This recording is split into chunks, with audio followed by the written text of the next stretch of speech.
नमस्कार, मैं हूं श्यामगिरी। आप देख रहे हैं हमारा चैनल मुद्दा भारत का। मुद्दा भारत का यानी मुद्दा आपका।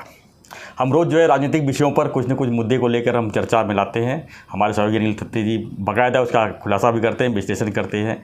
तो आपसे एक अनुरोध है कि हमारे चैनल को ज़्यादा से ज़्यादा पाने के लिए जो है उसको सब्सक्राइब ज़रूर करें, क्योंकि सब लोग वीडियो देख लेते हैं लिंक से या किसी थ्रू, बट सब्सक्राइब नहीं करते हैं। जितना आप सब्सक्राइब करेंगे उतना हमारा चैनल प्रोग्रेस करेगा।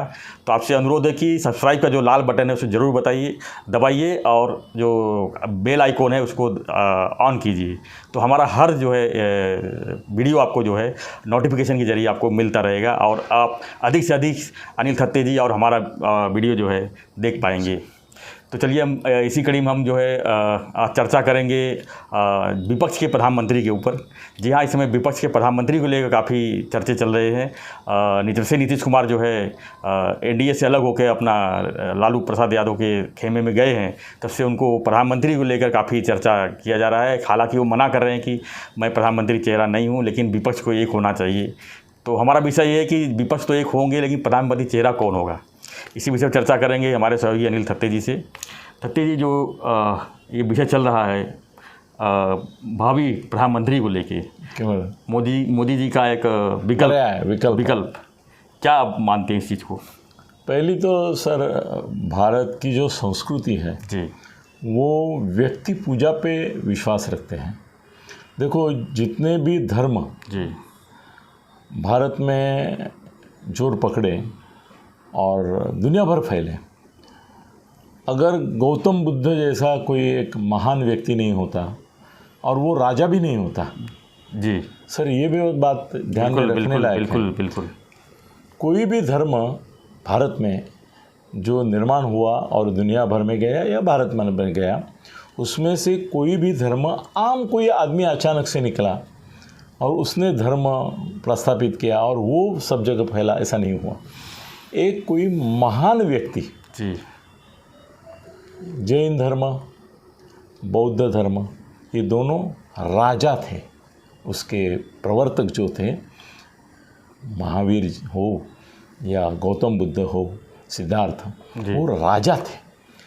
और राजा होने के कारण सर, हमारे भारत में धर्म, यह राजधर्म जब होता है, एक राजधर्म की संकल्पना अलग होती है कि राजा की आचार संहिता, मगर मैं एक अलग तरीके से लेता हूँ कि राजा का धर्म। जी सर देखो, गौतम बुद्ध का बौद्ध धर्म भारत में निर्मित हुआ, मगर वो फैला कहाँ पे? चाइना में है, साउथ ईस्ट एशिया में है, ब्रह्मदेश में है, बैंकॉक, चीन में है, मलेशिया में है, कंबोडिया में है, पूरा साउथ ईस्ट एशिया आप देखेंगे तो बौद्ध है। मैं जाता हूँ, हर जगह जाता हूँ तो मुझे बौद्ध मंदिर मिलते, बौद्ध उनके स्थल मिलते हैं। और उसका एक वैशिष्ट्य मैंने हर जगह देखा है कि भारत में सम्राट अशोक ने एक गलती की, ऐसा मेरा मानना है। ये अभी तक मुद्दा किसी ने उठाया कि नहीं उठाया मुझे मालूम नहीं। उसमें धर्म प्रसार के लिए अपनी बेटी और बेटे को साउथ ईस्ट एशिया में भेजा। साउथ ईस्ट एशिया में वो गए और वहाँ से बौद्ध धर्म चीन से लेकर पूरा जितना माने नाम गिनवाए, सब जगह फैल गया और वहाँ के राजाओं ने वो स्वीकार किया। उन राजाओं को ऐसा लगा, वहाँ पे लोकल धर्म थे सर, चाइना में भी। मैंने धर्म का इतिहास बहुत पढ़ा है और हम एक जल्दी रिलीजियस चैनल चालू कर रहे हैं। तो ऐसा है कि वहाँ के राजाओं के लिए एक प्रॉब्लम ऐसा था कि छोटे छोटे पंथ और संप्रदाय ये देशों में बहुत थे। हम जाएंगे, प्रधानमंत्री की ओर जाएंगे, मगर ये भी बात महत्वपूर्ण है। तो उनको वो आपस में वो पंथ और संप्रदाय बहुत लड़ते थे। सबको सम्मिलित करके एक कोई धर्म अगर बनाया जाए और वो सबको उसका दीक्षा दिया जाए तो आपस की लड़ाई बंद होगी, ऐसा सोच के राजाओं ने, उनको ऐसा लगा कि इसमें समता है, बंधुत्व है और कोई ऐसा किसी को अप या डाउन दिखाने की ये नहीं है। वो समता और बंधुत्व की भावना जो बौद्ध धर्म में थी, उसके वजह से राजाओं ने स्वीकार किया। राजाओं ने जैसे राजधर्म करके वो स्वीकार किया तुरंत वो फैल गया। सर, धर्म की बात अब थोड़ी इसलिए मैंने की कि कोई भी पार्टी इस देश में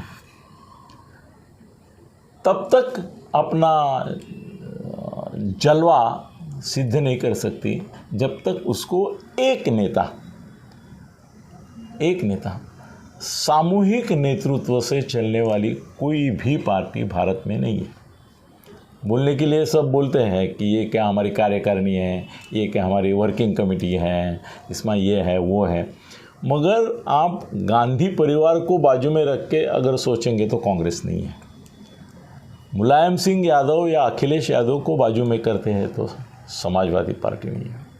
ओवैसी को अभी सामने बाजू में हटा देते हैं तो MIM नहीं है।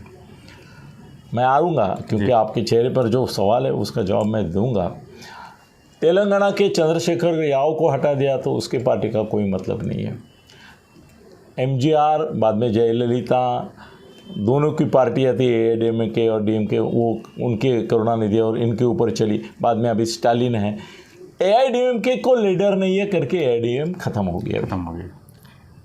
बराबर है सर। नवीन पटनायक को, जो बिजू पटनायक उनके महान नेता उड़ीसा के, उनके बेटे को आप बाजू में कर दीजिए, उनकी भी पार्टी जो है वो जीरो हो जाएगी।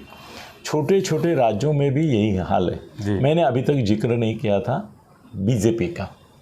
वो जिक्र इसलिए नहीं किया था कि बीजेपी हमेशा ये बोलती आई है कि हमारे यहाँ कोई एक व्यक्ति महत्व रखता नहीं है, हमारे यहाँ पक्ष संगठन महत्व रखता है। बिल्कुल।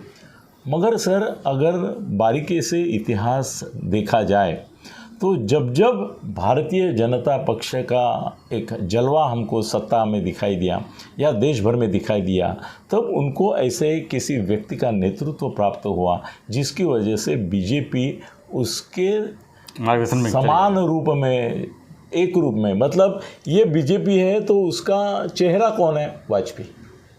मुखिया नहीं, वाजपेयी चेहरा, फेस ऑफ द पार्टी। अभी मोदी है। बीजेपी और आरएसएस की ये नीति अभी पिछले कुछ सालों से है कि वो एक चेहरा देते हैं और उस चेहरे के पीछे पूरी भारत की जो जनता है वो जाती है और उनको वोट करती है। अब विपक्ष की बात जो कर रहे हैं ये कि भाई हम विपक्ष को मजबूत करेंगे, एक साथ आएंगे। मगर सर, ये विपक्ष का वो आप बचपन में खेले होंगे, जिक्सॉ पजल रहता है कि अलग अलग टुकड़े रहते हैं, वो एक दूसरे के जोड़ के कोई आकार बनाना होता है। अब वो टुकड़े तब जुड़ेंगे कि जब, सर, वो टुकड़े हम जोड़ने का एक तरीका था, हमको ऐसे टुकड़े देते थे और बोलते थे कि इसको जोड़ो और एक आकार बनाओ, एक मॉडल। हम क्या करते थे, उसके पीछे भारत का नक्शा होता था, हम उल्टा करते थे, नक्शा ऊपर ले लेते थे और नक्शा जोड़ते जाते थे और वो नक्शा जैसे ही पूरा होता था ये साइड में उसका पिक्चर बन जाता था। सर, ये भारत का चेहरा आज मोदी है करके भाजपा है। जी बिल्कुल। कल मोदी और यहाँ से रिज़ाइन करने से पहले ये देखेंगे कि ऐसा कोई चेहरा ऑल इंडिया बन जाए कि मेरे जाने के बाद भी ये, यहाँ से निकलने के बाद भी ये चेहरा रहेगा, भाजपा रहेगी। आज की तारीख में इसका जो जिक्सॉ पजल है वो अगर भारत की एक नक्शे की हम कल्पना करेंगे तो उड़ीसा है, बंगाल है, तेलंगाना है, तमिलनाडु है, आंध्र है और उधर अभी पंजाब आपके पास है, दिल्ली है, कश्मीर किसी के ही पास नहीं है, वो तो अभी चुनाव होंगे तब पता चलेगा। बीच में उत्तर में जाएंगे, नॉर्थ ईस्ट में, वहाँ भी कहीं बीच में कांग्रेस है, झारखंड है, ये है वो है। सर, इसमें बहुत बड़ा मिसिंग लिंक ये है कि ये सब टुकड़े जो हैं वो टुकड़े ऐसे भी रखेंगे तो उससे कोई चेहरा उभर के नहीं आ रहा है, क्योंकि कांग्रेस अभी मध्य प्रदेश में नहीं है, सिर्फ राजस्थान में है। महाराष्ट्र में थी थोड़ी चिंकू पिंकू, वो भी चली गई। अभी पूरे देश में ये तुम्हारा सोरेन का राज्य जो है वो, और राजस्थान छोड़ के कांग्रेस कहाँ है? नहीं है। तो वो टुकड़े जोड़ के जो एक चेहरा बनता है वो चेहरा नहीं बनता है। अब ये पार्टीज़ में दूसरा में एक प्रॉब्लम ऐसा है कि विपक्ष की एकता ये एक ऐसी संकल्पना है जिसको मैं मराठी में हम लोग मृगजड़ बोलते हैं। क्या बोलते हैं, मेरा इसने मिराज बोलते हैं इंग्लिश में, मृगजल को क्या हिंदी में बोलते हैं आपको मालूम होगा। तो वो मृगजल जो है वो सर दूर से पानी दिखता है और हिरन उसके ओर भागते रहते हैं, पानी मिल गया, पानी मिल गया, वो जितने जाएंगे उतना दूर दूर चला जाता है। सर विपक्ष की एकता एक ऐसा ही मृगजल है, दिखाई दे रहा है कि जो दिखाई देता है मगर होता नहीं है जी। सर जैसे ही ये लोगों को कैसे है ना, टेक्निकली, तांत्रिक दृष्टया, प्रिंसिपली, तात्विक दृष्टया ये बात वाह वाह वाह करने लायक है कि विपक्ष को एक आना चाहिए। हाँ आ जाएंगे। 2019 में भी इन्होंने बहुत ट्राई किया था, 19 में किया था, 14 में भी किया था ट्राई किया। सर हर जब लोकसभा का चुनाव होता है तो देश में इसकी चर्चा पहले 1-2 साल चालू हो जाती है कि अभी विपक्षों को एक आना है, मगर विपक्षों को आना है मगर मेरे पक्षों को आगे निकलना है, इसमें सब गड़बड़ होती है। अब ये लोग बोल रहे हैं कि हम एक साथ आएंगे। अब ये पलायनवाद कैसा करते हैं कि सबके दिल में बसा है कि मैं पंतप्रधान बनूं, विपक्ष का हर एक के दिल में वही बसा है कि मैं पंतप्रधान बनूं, मगर एक दूसरे को फुले फुले बनाने के लिए, फुले 3 फुले आता है वो बनाने के लिए वो बोलते हैं कि इसका निर्णय बाद में किया जाएगा, किसका पंतप्रधान कौन होगा विपक्ष से, किसकी ताकत आती है, किसके कितने एमपी आते हैं, उसके ऊपर तय करेंगे। सर ऐसा होता नहीं है। देवेगौड़ा गुजराल जैसे लोग क्यों बने जबकि उनके बाद चंद्रशेखर बने। सर 2 आदमियों के साथ भी यह देश में बने हैं पंतप्रधान, तो वो नहीं चलता है। और कुछ गणित होते हैं, एक तो सबको उसकी मान्यता होनी चाहिए, उन सबको एक ऐसा गधा लगता है कि जिसके ऊपर सब बोझ डाल दे वो चलता रहे। ऐसा प्रधानमंत्री जब विपक्ष की राजनीति सफल होने के इसमें जाती है तो वो ये नहीं चाहते कि कोई तेजपुंज सूर्य हो, वो चाहते हैं ऐसा एक कोई हो कि जिसके ऊपर हम हुकुमशाही चला सकते हैं, हम अपना अधिकार जता सकते हैं, या तो मैं ही खुद हो जाऊंगा।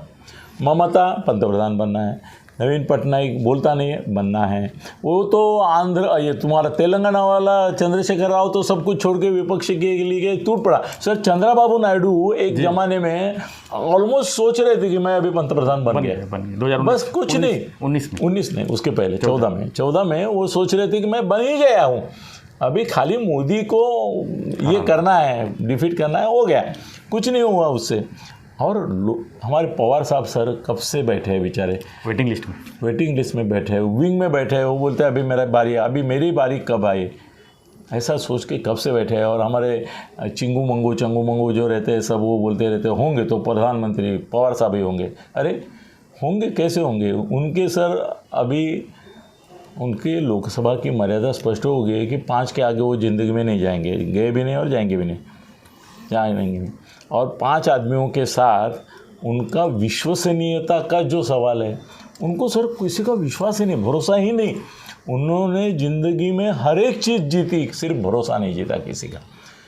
सोनिया गांधी भी उनको करने को राज़ी नहीं थी मनमोहन के समय, इंदिरा गांधी भी राज़ी नहीं थी, नरसिंह राव के समय भी सोनिया जी राजी नहीं। उनके लिए 5 बार सर ऐसा हो गया कि वो प्रधानमंत्री बन सकते थे, हर बार उनको नहीं बनाया गया। और उनको सब विपक्ष का भी एक नेता करके कभी किसी ने एक्सेप्ट नहीं किया। जब भी पवार साहब की बात आई लोगों ने बोला कि बाद में देखा जाएगा, और पवार साहब ये सोचते रहे कि बाद में अगर देखा जाना है। सर पवार साहब की ताकत देखो, उनके बारे में एक मैं गौप्यस्फोट नहीं है असल में, बहुत सारे लोगों को मालूम है। सर देश में ये जो लोकसभा के चुनाव होते हैं ना, तो हर बार पवार साहब विपक्ष, सत्पक्ष, अपक्ष सब जगह जो उनको लगता है कि ये चुन के आने की संभावना है, उनको सर 5-5 करोड़ देते हैं निवडणूक फंड के तौर पर। हमेशा चर्चा कर चुके हैं इसके ऊपर। सर 5-5 करोड़ एक कोई ऐसे ही दे के रखते हैं, जीते भाई जीतो नहीं जीतो ये रखो मेरी ओर से, मेरी पार्टी की ओर से तुमको डोनेशन।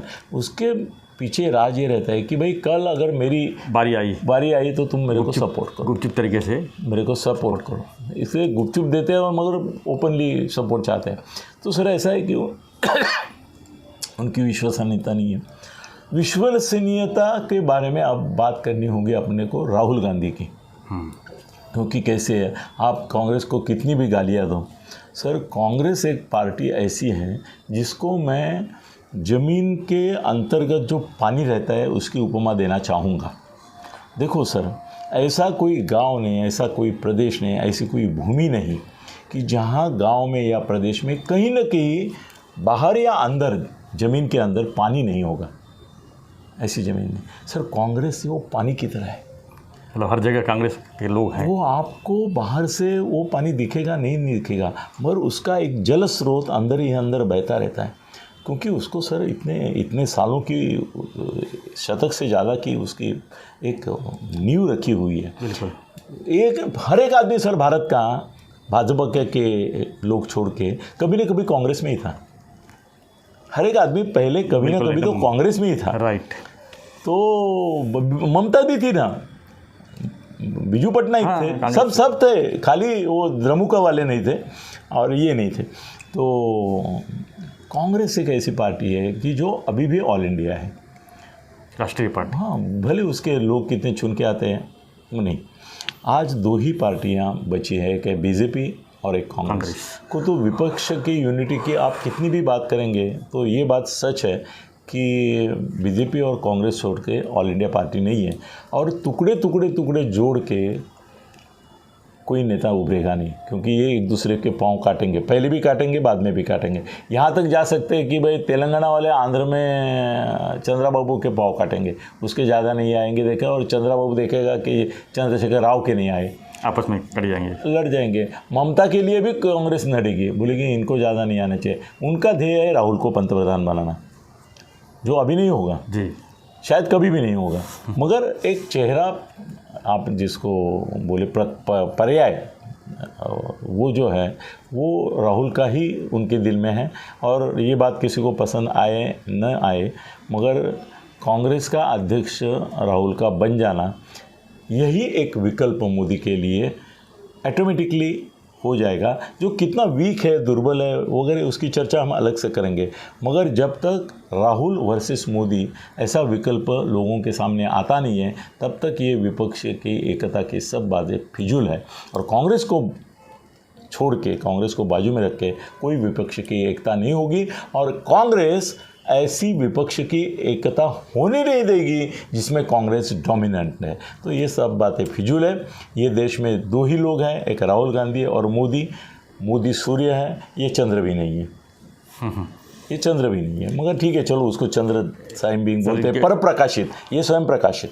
तो कोई भी ये विपक्ष की जो बातें हैं वो ठीक है, बोलने के लिए हम आनंद लगता है, टीआरपी मिलता है इनको, थोड़ी चर्चा होती है, 10 चेहरे भी चमक जाते हैं। चर्चा में नीतीश कुमार का भी नाम था, उसको हमने ड्रॉप कर दिया। ड्रॉप नहीं किया सर, ऐसा हुआ कि मैं भूल गया, सब नाम लेते लेते भूल गया, क्यों कल तक वो बीजेपी के साथ ही था। मैं नीतीश कुमार भी इसमें सब में अपने को सबसे ज़्यादा समझता है कि मैं ही सबसे नंबर 1 हूँ, मेरी गलती हुई, मैं माफ़ी चाहूँगा। नीतीश कुमार का नाम आना चाहिए था, सही है, मगर नीतीश कुमार भी ऐसे हैं ना, नीतीश कुमार भी दूसरे शरद पवार है। कल बीजेपी के साथ थे, आज लालू के साथ है, क्या मालूम, इसके पहले भी लालू का साथ 3 बार दे चुके हैं और बीजेपी के साथ 3 बार जा चुके हैं। तो पवार जितने अविश्वसनीय हैं उससे ज़्यादा नीतीश कुमार हो गए हैं। तो नीतीश कुमार के भरोसे कोई नहीं जाएगा, या केजरीवाल के भरोसे भी नहीं जाएगा। केजरीवाल भी इतना स्वार्थी है कि उसके भरोसे भी नहीं जाएगा। तो हमने ये 2 नाम अभी और जोड़ दिए, वो भी विपक्ष को साथ लाने में कामयाब नहीं होंगे। और ये क्षेत्रीय दल है सर, नीतीश कुमार बिहार के बाहर नहीं है, ये अभी पंजाब तक गया है, शायद हरियाणा में जाएगा तुम्हारा केजरीवाल। ममता बनर्जी इसके बाहर नहीं, बंगाल के बाहर, पटनायक उड़ीसा का बाहर नहीं, ये तुम्हारा तमिलनाडु के बाहर स्टालिन नहीं है। ये सब प्रादेशिक पार्टीज़ हैं, सबका मिलके एक अगर कोई अखंड पार्टी बनता है, जैसे जनता दल बना 77 में जी, तब उन्होंने हासिल की देश भर में जीत और उनकी सरकार आई। ऐसी जनता दल की कोई संभावना दिखाई नहीं देती। इसके लिए अच्छा है, ये 4 बातें करेंगे। नीतीश कुमार और इनका नाम भी हम लेंगे, मगर इनमें से कोई भी मोदी के टक्कर का नहीं है। मोदी आराम से मेजॉरिटी में आ जाएंगे, एनडीए को 2/3 बहुमत भी मिल सकता है, मगर चर्चा करने में मज़ा आएगा, मज़ा लेते रहेंगे। धन्यवाद तत्ते जी। तो हम चर्चा कर रहे थे विपक्ष का प्रधानमंत्री कौन बनेगा, विपक्ष के प्रधानमंत्री चेहरा कौन होगा, क्योंकि नीतीश कुमार, राहुल गांधी, नीतीश कुमार, ये 2 चर्चा में जी। फिलहाल जो है कांग्रेस की तरफ से तो राहुल गांधी भी पूरी तरह से पक्के माने जा रहे हैं, और बीच बीच में विपक्ष के कौन कौन आगे नाम लाता है वो तो आने वाला समय बताएगा। 2024 तक और भी कितने नाम आएंगे, कितने चेहरे आएंगे, इसमें से कितने मर भी जाएंगे। इसके ऊपर हम वीडियो बनाते रहेंगे, आपके सामने लाते रहेंगे। तो आपको हमारा वीडियो कैसा लगा हमें जरूर कमेंट बॉक्स पे लिखिए। वीडियो पसंद आए तो लाइक शेयर सब्सक्राइब जरूर कीजिए। धन्यवाद। जय हिंद, जय महाराष्ट्र।